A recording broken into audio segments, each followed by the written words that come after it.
You know what time it is, no matter where you've been. So let's do it again. Listen up and let the sun shine in. We've got soul training. Time to practice what you preach. Ooh, yeah. Yes, we do. We've got soul training. And here's Daniel, Alan, and Joe. I can't compete to Daniel's level of dad jokes, but I do pass along some jokes every now and then. I think it may be a joke or it's maybe true, but it made me laugh. But really, you know how to set these things up, Alan. I do. Your comedic timing is just good. It's amazing. I don't know. Are you being serious or funny? Yep. Both. Well, I had a guy tell me today, he said that he thought his dryer was shrinking his clothes, but he found out it was his refrigerator. I had the same problem. Yeah. Yeah, I always say chocolate makes me swell. Yeah. Did you say, you read that though, I sent you about the Reese cup Halloween face? I did, about the lady had the lawsuit because it didn't look like the package or something. So that's never bothered me that it didn't. I just pop it open and one bite. You even take the time to look at it first? No, didn't even bother. You see an orange package with what could possibly be chocolate on the front, and you just open it and peanut butter in the middle. That's right. So how many episodes is this that Reese's has made an appearance? They're a sponsor. Are they sponsoring us? I've got an NIL deal with with Reese's. You should reach out to them. You didn't know that. See if we can get a sponsorship. I think she's going to get her and her legal team $5 million for that. Is that right? Is that what the article said? That's what she's wanting. We'll see. I think she'll get it. Maybe. I mean, you got to. I'd settle for half of that. That'd be fine. So what's that got to do with anything? Well, it just kind of puts things in perspective. It's all about rigor, relevance, and relationships. That's what it's about, trying to develop the 3 R's. And one of the things we do here at Soul Training is because all souls are important, is that we seek to not stir the pot, but we just seek to kind of keep things cooking, you might say. We want to inform. Inform. And if there's some entertainment that comes from it, we'll keep that around too. So inform and entertain. Infotainment. Infotainment. Yeah, I've heard that before. And I'll move on so we can kind of drop our lines here of our content. But and today's another one of those points or not articles, but topics that people are concerned about, and I don't think people really care enough or know enough maybe to even explore questions sometimes, and they just kind of accept what they have, what their family always did. In terms of your Bible translation, we're going to talk about Bible translation, and I know that may excite some people, and some people it may not, but I think it's still important to discuss and why it matters. Yeah, why it matters. Why are there a ton of different translations out there? Some of them are difficult to read. Some of them are easier to read. Some of them read just like a storybook. So why is that? Why do we have all these different ways of saying the same thing, essentially? Yeah. It's all about accessibility. And this has just reminded me, wasn't our first or second episode about something to do with why you have to know English to read the Bible or something? Check that. But anyway, this topic made me think about that a little bit. But it's about accessibility, and the Bible and Christians have always wanted the Bible to be available to the everyday man. They wanted it to be understandable, where they can have it in their own language. Now, I say always, that's not actually true. From early on, they did. There was a time period, kind of in the Middle Ages, where a lot of people that claimed to be Christians really wanted the opposite. They wanted to keep the Bible out of the language of the common man, and matter of fact, efforts to put the Bible in a more accessible language resulted in some people being put to death. But I'm getting ahead of myself there. Yeah. And they did that because of power. Because of power, yeah, that's right. And suppression. And suppression. I mean, even in our and it's a black mark on our country. But I mean, I've read in history that was one of the reasons why I like with the African American or the African slave trade, that, that was the big push, from the slave owners and the aristocracy, is to suppress, slaves. They didn't want anybody reading or getting educated or receiving an education and those kind of things, because it was another tool to use for suppression. Because knowledge is power. It really is. Yeah. Well, to go back to the podcast you're talking about, actually, our first two podcasts, the very first one is the gospel limited to the literate. Mm-hmm. That might be what you're thinking. But the second one was how reliable is the Bible. So if you haven't heard those two episodes, go check them out. You might learn something, or you might not, but you're not going to waste your time. Yeah, that's right. And it might be interesting to see how our style has evolved in those 3 years or however long. Yeah, I got a microphone. Yeah, that's right. I forgot about that. Those first few episodes, you were yelling in the background. Yes. So start us off. We're going to start from the very beginning. We know that the Old Testament was what language? It was almost all Hebrew with some Aramaic. And then the New Testament was? The New Testament was pretty exclusively Greek. So we're going to skip over a little bit. It went from those two languages into maybe Latin? Well, I mean, early it was translated into a lot of different ancient languages: Latin, Coptic, Ethiopic, Arabic, Gothic, Armenian, Georgians, just pretty much everything available. Christians were translating it because they wanted people to read the Bible and understand it, and that's how they understood that being able to read in their own language was essential. And even the New Testament itself, I think, supports the idea of translation. I don't think we define translation, but I guess it's fairly obvious. But taking the message of one language and communicating it in a different language so that it can be accessible by the people that don't speak that first language. But anyway, that's the whole purpose of speaking in tongues on the day of Pentecost. He's basically translating on the fly. Miraculously. Miraculously. Everybody's hearing their translation. He's speaking one language. Everybody else is hearing their own language. Yeah. And there's a lot of times in the Bible where there may be a phrase that is recorded in, say, Aramaic and then immediately translated for the Greek reader. Even most of what Jesus spoke, probably he was speaking in Aramaic, but it's recorded in the Bible, the original writings, in Greek, because that's what was going to be accessible by the audience that the apostles were writing to. They didn't know Aramaic. They're understanding this in Greek.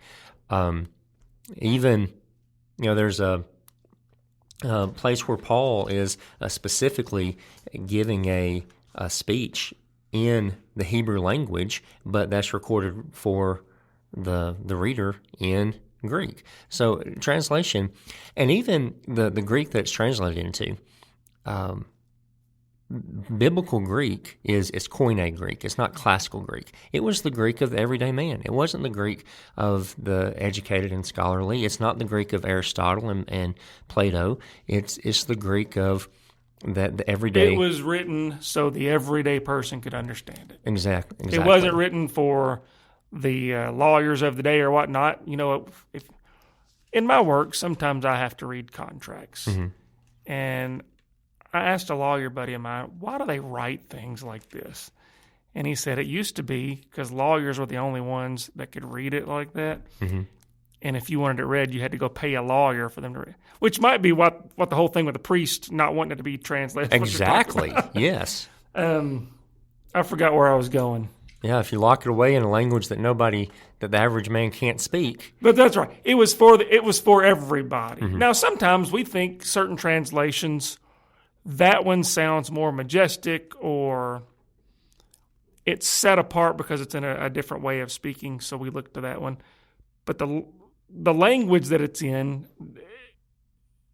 that's not necessarily the best way of thinking. Yeah, that's not how the New Testament was written. I do like that, though. Sometimes at home, in order to get some things done, I'll say something like, "Would thouest be appreciative of these folding thy clothes?" Yeah, and they look at you like you got two heads and one's on fire. Yeah, well, most of the time everybody's got a headset or AirPods in anyway. So, and I think that beautiful language has a place and doesn't need to be totally discarded. But we'll talk about kind of, I think toward the end of the episode, I hope we'll talk about how to evaluate a translation, how to use a translation, and you pick what translation you're going to use for what purpose. And maybe we'll talk about that more there. But anyway, so yeah, in the early days, it was translated into a lot of different languages. And some of those are great textual resources for scholars even today to go back and verify what the Bible said in the earliest days. Is they can check against these ancient translations, and you have these manuscripts in Coptic and in these ancient Syriac and all these other ancient languages, and you can do some reverse translation from there. Anyway, fast forwarding. This was something I thought was really cool. As we're getting into the time period of the English Bible, which is going to be the most relevant to our dear listener, because I don't think we have very many listeners that are primarily speaking a different language. We're all over the world, so we may have some, but they're understanding English because they're listening to us. So the Bible coming into English. You've got John Wycliffe is the first one that really translates the full Bible, or inspires the full Bible to be translated into the English 1384. 1384, when that happens, which is a monumental thing. But he's not coming to it from the original languages. He's not translating from Hebrew and Greek. He's translating from Latin, because that's what, from about the 4th century on, pretty much Latin was the dominant. It was Jerome's Vulgate. That was the Bible of the Catholic Church for hundreds of years, and it was in Latin. That's what the priest read. That's how it was preserved, and it was a significant endeavor. But it did keep that language. It did keep the Bible locked up in a language that common people didn't understand anymore. This is after Rome. Nobody's speaking Latin in a conversational way. This is just a scholarly language, kind of like today. Anyway, so Wycliffe wants to do that, but translation is an inexact science. And so anytime you're dealing with a translation of a translation, then things can get skewed. Like you're making a copy of a copy of a copy. The telephone game, right? Where you say Yeah. something in this person's ear and it goes around, and you get to the end of it, it's nothing like what it started out. Exactly. That's why it's always so much better if the Bible can be translated into your language directly from Greek and Hebrew. I was just going to, just from a study standpoint, I know you are a more seasoned, Daniel, a more seasoned, preacher of the word, presenter of the word than I am. But for, a long time, I've had an opportunity to teach class and prepare and present sermons. Something as I've gotten older that I do is, not to show my hand, so to speak, for people who care, but I use the ESV version. I use the New King James Version. I'll use the King James Version all at the same time in my study, and just to make a comparison and bring in some, and I don't want to get off topic, but some other resources. But when I'm saying that this is in a positive way, is that we're not suppressed. We don't have people trying to control us, and the fact that we have access. I think it behooves us to use multiple translations when it comes to studying and Sure. things like that. Matter of fact, I was wanting to. I'm glad you brought that up. I think that is a tip to take away from this is, as you're studying, if you can use different translations, Not be afraid. not be afraid to compare them, because what that will do is help you to kind of see through the translation a little bit, and even without knowing the original language. If you compare how reputable translations have dealt with the text, then you can get a sense of where there are places that a passage might be handled in different ways. Maybe you don't know why they chose to handle it in those different ways, but that at least lets you know maybe there's some different techniques, some different strategies, some different approaches to this text for one reason or another. And so it can be very, very helpful. Yeah. But go back to where you were. You were on a roll. Okay. We have gotten to Wycliffe, Uh-huh. translating the Wycliffe Bible from Jerome's Vulgate, which was in Latin. In Latin. So we've gotten it in English. Yes. And you were talking about how it's better if we have our own translations that look at the original Greek and Hebrew Yes. instead of like Wycliffe did. Right. That's where you were. Okay, so picking back up there. This... And Alan, I appreciate your comments because you're exactly right. I'm sorry. He's disappointed in me, y'all. I love so much whenever you get these moments where there's a historical event that winds up having a chain reaction. You can kind of follow the chain reaction. So here's the end of that reaction before I tell you the beginning of it. There's this Greek Renaissance, this movement in Europe to go back, and at the time of Wycliffe, pretty much European scholars, they had forgotten Greek. That was not something they studied. They weren't interested in the Greek classics. It wasn't a thing that they didn't know Greek. They knew Latin. That was what was important.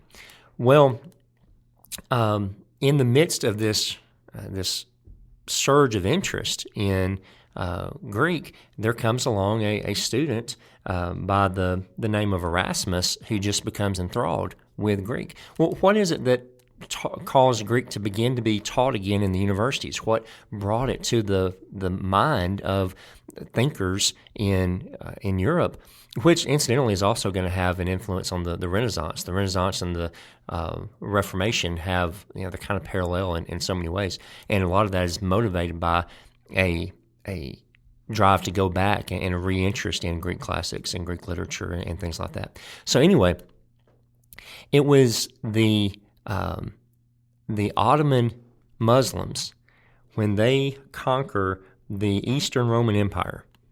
All right, so that you're thinking a Muslim power conquering a power that professed Christ is not going to be a good thing for the cause of Christ, you would think. But because the Muslim Ottomans conquered the Eastern Roman Empire, the Greek scholars there fled to the West. And as they come to the West, they bring their knowledge of Greek. Greek very shortly afterwards begins to be taught in universities, and there becomes a resurgence of interest in Greek. And one of those students, Erasmus, becomes just completely obsessed with it, and he puts together a text where he's compiled the Greek manuscripts that were available to him, which was a fairly small amount, and they were all pretty late texts as well. But nonetheless, because this happens about 60 years after the printing press has been around, it spreads. He's able to print thousands of these things and spread it. So a Greek manuscript of the New Testament is available for widespread publication now, whereas before that, anybody in Europe, you're going to have handwritten copies, most of them incomplete. It's just not very available. But what year are we talking? When did Erasmus? When was old Erasmus around? He published his first Greek New Testament in 1516. So we're not. What we're doing here is leading up to the King James version. That didn't come along until 1611. But yeah, you're right. So almost 100 years after that. But we're getting close. We're getting close to it. All right. So here's the next big jump. There's a guy named William Tyndale who could be called Bill. Could he be called Bill? Well, yeah, you could call him Bill. Bill Tyndale. Bill Tyndale. It sounds like somebody that was the center for the Lakers in the 1950s or something. Bill Tyndale. He was number 75. he was dominant, absolutely. Anyway, he wants to go back and translate the Bible into English from Hebrew and Greek. And he is mostly able to do this. He completes the New Testament. He gets a start on the Old Testament. He winds up dying before he's able to complete that task. But his torch is picked up and passed on anyway. So there's a through line of the Muslim Ottomans taking over and conquering the Eastern Roman Empire, and the Bible being translated from Greek into English today. And Tyndale's work is going to have massive, massive influence on the English Bible for forever, really, since then, because the translators of the King James Version are going to retain about 90% of Tyndale's wording in their New Testament. It's mostly just a refurbishing of Tyndale's work when you get to the New Testament. Matter of fact, there's so many words that Tyndale along with Shakespeare, just have added so much to the English language, thinking about just words that are used. Here's some words that Tyndale created and introduced to English. Words like fisherman, seashore, scapegoat, beautiful, and peacemaker. Fisherman? Fisherman, yeah. So What'd they call fisherman before fisherman was a word? no idea. What'd you call it? Okay, Alan didn't want to say it, so maybe the anchor man? Anglers. Anglers? Maybe. Yeah. I don't know. Maybe. I mean, fishermen wouldn't rather call them something. Yeah. Okay, anyhow, sorry. Yeah, so we digress a little bit there, but anyway, so you've got that. And then another hugely influential Bible is this is called the Geneva Bible. In the early days of the Protestant Reformation, well, during the reign of Bloody Mary, a lot of the Protestant leaders are driven away from England. They wind up fleeing to Geneva, and that becomes a center of Protestant scholarly work, and that kind of, it's a safe haven for them. And they produce the Geneva Bible, which is widely used and beloved by the common man of the time, but it has these margin notes that are heavily Calvinistic, and this is something that, like the Puritans, really loved this Bible. They took it with them. Well, those margin notes also become pretty controversial, and the monarch in England does not like some of the things that are a part of the Geneva Bible's commentary. And that's part of what leads to the commissioning of the King James Bible. So the King James Bible largely is drawing from other English Bibles before. It's drawing heavily from Tyndale, heavily from the Geneva Bible, also a Bible called the Coverdale Bible and a Bible called the Bishop's Bible. It's using those, and as much as possible, not creating really fresh translations, some fresh translations, but mostly trying to pull from these established translations and put them together. But here's some things that an odd result of that is, because so much of it was pulled from Tyndale, a lot of the language that was used when it was produced was already a little bit dated. So now that's another thing, is people talk about the King James like it's Old English. It's not actually Old English. If you go back and read have you seen any Old English text? King James Version. No. The King James is early. Joe. The King James would be classified as early modern English. Actual Old English would be completely unreadable to us. Yeah, I have seen. I mean, I didn't waste much time, but you're right. Right. It looks like our alphabet, but the words don't look like our words. No, yeah, not at all. Anyway, and even the 1611 King James would be pretty difficult to read. The King James that is around today was revised up into the 1769 is the edition that is most familiar with us today, which that's still pretty old. But I do want to make a point. Mm-hmm. You spoke earlier about when a good translation comes about, it is a translation from the original language, not an updated copy of. Not going from Latin to English. Right. It's going from Greek to English. Yeah, which that would be better than nothing, but it's better if you can come directly from. Because you're getting close to the source. Exactly. Whenever Erasmus had written his version, Mm-hmm. I mean, just a quick Google search tells us he probably used 6 to 7 manuscripts. So we'll just give him the benefit of the doubt and say 10, Okay. plus or minus. It's not many to go by. It's not. I mean, it's the best he had. It's the best he had. But what we've done through archaeology and whatnot, we've found thousands and thousands of manuscripts and old documents we can use now. Right. So it seems like as time progresses, and we're getting more and more really accurate versions from the original language because we're discovering more manuscripts. Like Right. the newest Bibles are going to use thousands of manuscripts, where Erasmus had. Just build on knowledge. Yeah. Continue to build on knowledge. Yeah. Well, so you're getting to this question of why have modern translations and why update things, and one of the reasons is you're looking at the source translations. You're looking at the text that was available to Tyndale, the text that was available to the King James translators, and it is going to be that primarily that Erasmus text, the Textus Receptus, which was the best they had available.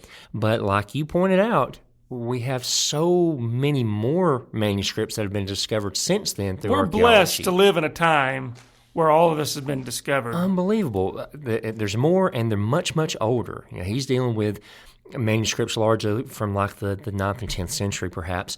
We've got manuscripts and fragments that go way, way back beyond that. Second now. century, something like that. Yeah, and even like the Dead Sea Scrolls hadn't even been discovered back then, and they're going back to, BC. Right. Right. Anyway, so just from what's available now, we have a lot better source material to work with. But also, when in those 1600s, we were just beginning to rediscover Biblical Greek. Biblical Greek, like I mentioned earlier, Koine Greek is not the same thing as classical Greek. The Greek of the Bible is not the same thing as the Greek of Plato. And so if all you know about Greek is classical Greek and you come to the Bible trying to translate it, you're going to have some struggles. You know, just like if all you know is early Middle English, early modern English, and then you're trying to translate. I don't know. That's not a great analogy, but anyway, I'm giving up on that mid analogy. Just abandoning ship on that. That was dumb. Could we make a comparison to, like, you're talking about with languages? Could we make a comparison to modern day grammar? Yeah, sure. I mean, as far as people getting away from the source and not being disciplined, and I know I'm stretching a little bit, but I don't know. Well, grammar does change, and even use of punctuation changes, and vocabulary changes. So that's another reason for continuing to have updated translations as we go along, is because one, we found more manuscripts, more source material. Two, our understanding of Greek is better than their understanding was in the 1600s. We've learned a lot more about Biblical Greek than they had available to them right then.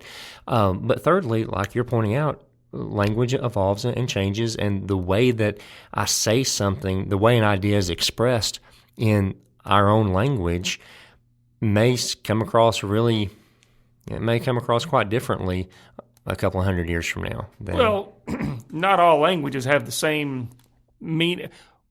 Like, for instance, the old example is in Greek, there's all these words for love, right? In English, we have love. Right. And so that's one of the difficulties of translating is Agape love. there's several of them. Right. And so that's part of the difficulty of translating, is knowing which word to choose in those situations. Yeah, it is. It is. I might have been way off topic there. Sorry, I looked at inside baseball. Alan will send me text while we're on the air recording, and he sent me a picture of what he thought Bill Tyndale looked like. And this is that's him. Oh, nice. I Okay. think that is Bill Tyndale. So you're gonna have to put that in the show notes or something. So Yeah, so this actual guy can sue us. Good idea. Anyhow, sorry, Daniel. no worries. Yeah. So anyway, those things are not any kind of disparagement to earlier translations. Just trying to make the case that there will continue to be a need to make sure that the Bible is as accessible as possible to the common man as time goes on, and in whatever language is appropriate for that. Now, a couple of the contributions to even the formatting of our modern Bibles that we get from the King James is, one, they took out all the commentary. They took out the study Bible portion of the Geneva Bible, got rid of those Calvinist comments and stuff like that. And they didn't want it. But what they did do, they used that margin to make margin notes on the text. And they would let you know if there were alternate readings. They would let you know if there were places where there were questions in some sort of textual question. Footnotes or something? Footnotes, that kind of thing. Originally, that was criticized by some because they were afraid that if you let people know there are questions about alternate readings in a manuscript or something, that maybe that's going to sow seeds of doubt in the inerrancy of what you've come up with. But they were insistent they're going to allow that transparency, and most of your modern translations are still going to carry that through, and you're going to have notes in your Bible that say, well, maybe there's an alternate manuscript. Some manuscripts read this way instead of this way, and things like that. Also, a thing they do, you notice in your modern Bible, some of the words are in italics. Well, they didn't do italics, but what they did was a smaller print for words that were added for the sake of syntax, or added to kind of smooth out the grammar and make the meaning more clear, but that were not strictly from a word in Greek or word in Hebrew. And so they're letting you know when they do things to smooth it out for the sake of reading. Well, we're going to go a little bit long. Mm-hmm. This is the end of our final, or our typical time frame. We've reached our 30 minutes. We're going to go a little bit long because I got some questions that I want to ask. Are you done with your history of translation? Done with the history. Yeah, let's talk about something else. So, how should I word this? We talked a lot about the King James Version, and you can get to heaven. You can know how to live your life, know the gospel, reading the King James Version. Now, that is not the definitive end-all, be-all. There are other versions where you can also learn the gospel and also learn about heaven and whatnot, reading those versions. Mm-hmm. There was a time that the King James Bible was the new Bible on the block. I know you had all these people hanging on to their Geneva Bibles. I'm glad you brought we're at this point, because she's now deceased, but a huge encourager of mine. She at once told me, she came up to me, and she was nearly 80, I guess, but she told me that her mother always told her that if it wasn't the King James Version, it ain't the Bible. Pretty much. Yeah, she pretty much, I forgot how she worded it, but you needed to run as fast as you could away from it. But to her, on the other side of that, though, my wife's dad, who I respect tremendously, he's a great Bible student. His generation has seen where versions have come out. He's had bad experiences with versions, and he says, I don't want a Bible that reads like a magazine. Mm-hmm. His direct quote, or my direct quote of him. And I get what he's saying, because the other side of that is you do have modern translations that come out and read like a magazine, and it leaves that weighty, strong language, the meaning out. Let's look at one of those, or maybe two of those. The Message is one that's going to read like a magazine. The Message is not a translation, right? It's a transliteration, right? No, a paraphrase. Paraphrase. Yeah. So that's some guy. Who's the guy that wrote the message? He really did a fairly good job of paraphrasing, but it's not the wholly inspired Word of God. It's more or less his commentary Right. on what happened there. Yeah, so when you're evaluating a translation or a Bible, then one of the first things you want to ask is about the translation methodology. What were they trying to accomplish? And usually there'll be a page or two at the very beginning that tells you a little bit about the translation process. Was this a committee that did it? Who did it? Was it the work of one man? Was it coming from one particular denomination, or was this a diverse committee of scholars? What's the process here, and what are they trying to do? Because some of them, if it's a paraphrase, he's just he's just restating it in his own words. He's not actually trying to faithfully translate what's going on. And does that make it an evil thing? Not necessarily. Just don't treat it like it's your Bible. Treat it like it's a commentary. Treat it like it's a devotional book. And I want to tell you, Eugene H. Peterson is the one that wrote the message. Okay. Mr. Peterson doesn't claim that this is the holy inspired. He'll tell you this. I wrote the message. Right. God didn't write this. It wasn't God breathed. I wrote this. Mr. And so you got a guy, not a committee. Yeah, he's.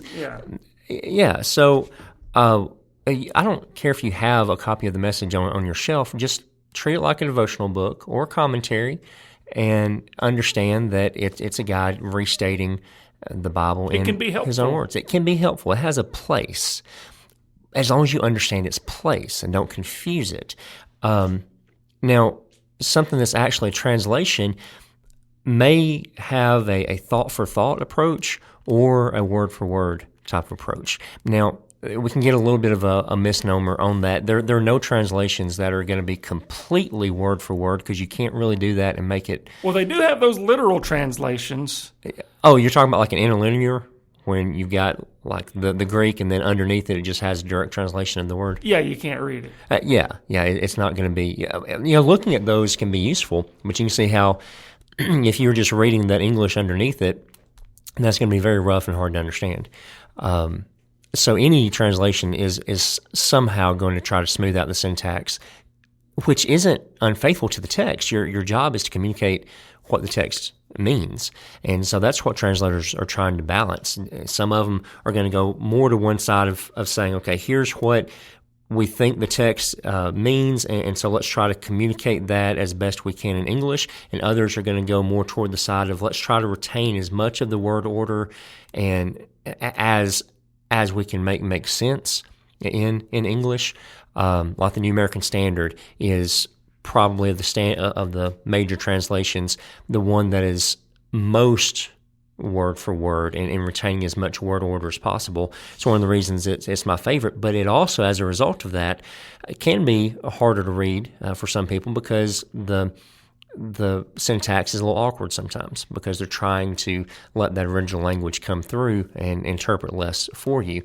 But I think that's one of the reasons it makes it a good study Bible. There's several good Bible translations out there. Yes, there are. In this room, you're a New American Standard guy. Mm-hmm. I'm an ESV guy, English Standard. Alan, you're New King James, right?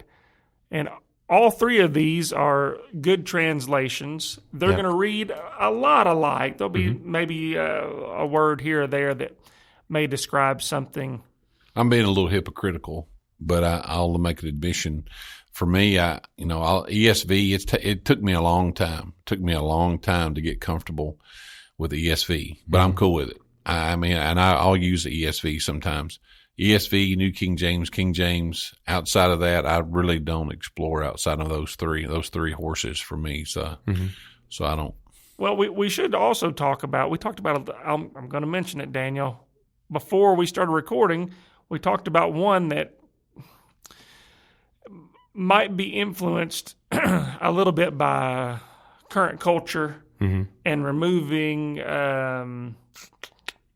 I'm tiptoeing around this. Removing things, they're being what should be called what there should be called. It's been taken away. Yeah, it's removing gender from. It's gender neutral. It's becoming more gender neutral. Right. And the NIV has been, I guess, Leading. folks have claimed that they do that.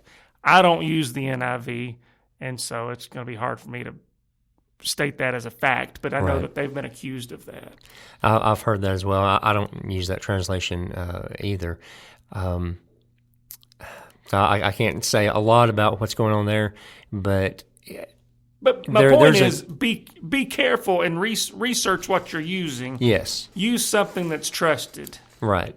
And that's a thing too. Is its level of I guess orthodoxy would be the fancy word for that. But is it widespread and trusted, or is this something that's obscure and fringe? And consider what you're going to use it for to help you select which translation is best for that purpose. If it's devotional, then you're wanting something that's easy to read.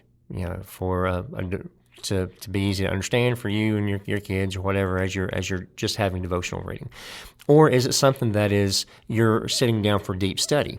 I want a different translation. If I'm, really sitting down trying to do deep study, I'm probably going to do parallel translations and stuff like that. Or am I using this to teach publicly? So a lot of times, sometimes I just use New American Standard for everything. But a lot of times, if I'm teaching publicly, I'll use the New King James Bible because I think it's fine.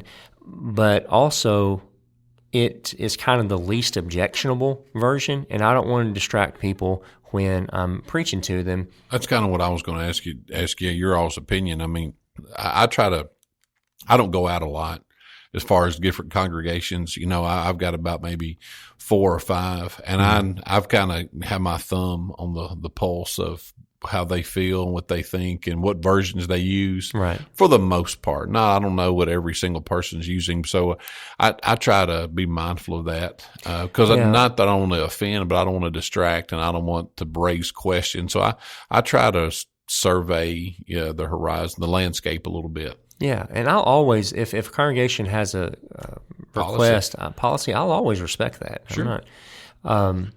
That's why almost nobody gets mad at you for using the New King James. That's kind of what I call middle of the road. Yeah.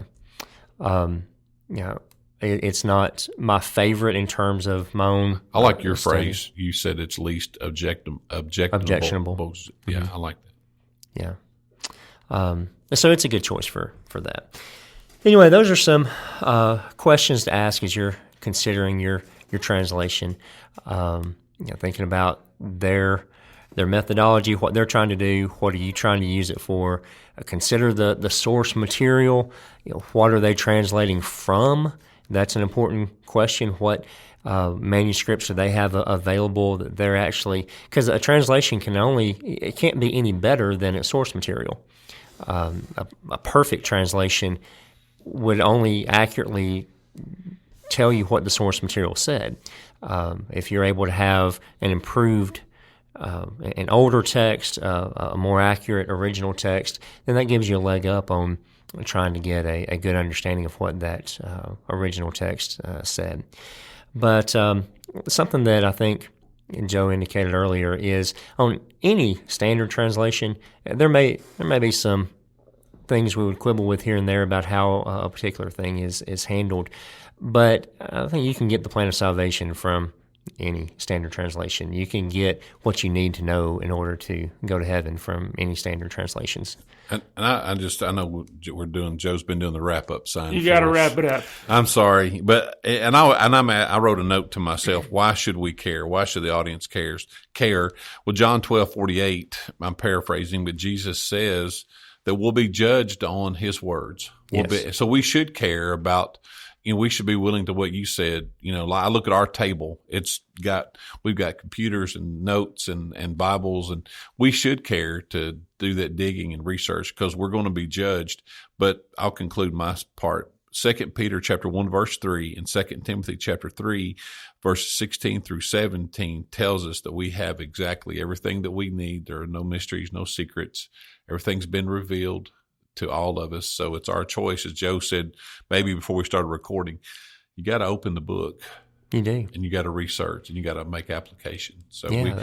we have everything we need. That's where the words of life are found. And that's why it's so important to make that Bible accessible as far and wide as we can. We live in a glorious age where the Bible is more accessible than it has ever been.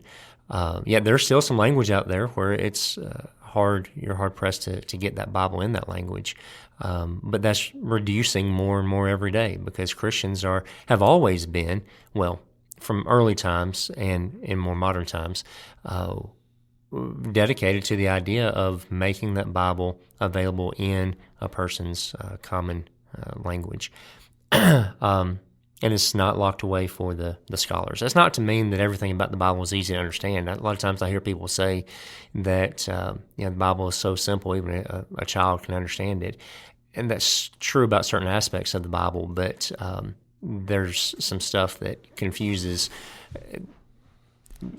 people that have been studying it their entire lives. That's what I'm saying. Yeah. You got guys who are PhDs that read that Bible, and there's still things that they're learning from. Yeah, absolutely. And Peter, inspired Apostle Peter, even writes that Paul wrote some things that are hard to understand. And so if Peter thinks some of what Paul said is hard to understand, then I think we're justified in struggling with some of it. But what a better way to spend your life. Stephen. Yeah, that's right. That's right. Anyway, so I hope this conversation has been food for thought for you and helpful.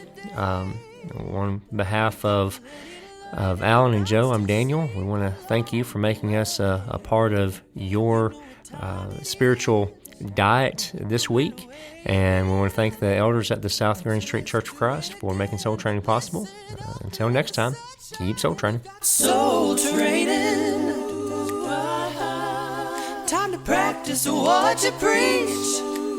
Ooh, yeah. Yes, we do. We've got soul training. To learn more, you can email us at soultrainingpodcast@gmail.com, or you can write to us, P.O. Box 503, Glasgow, Kentucky, 42142. That's Soul Training.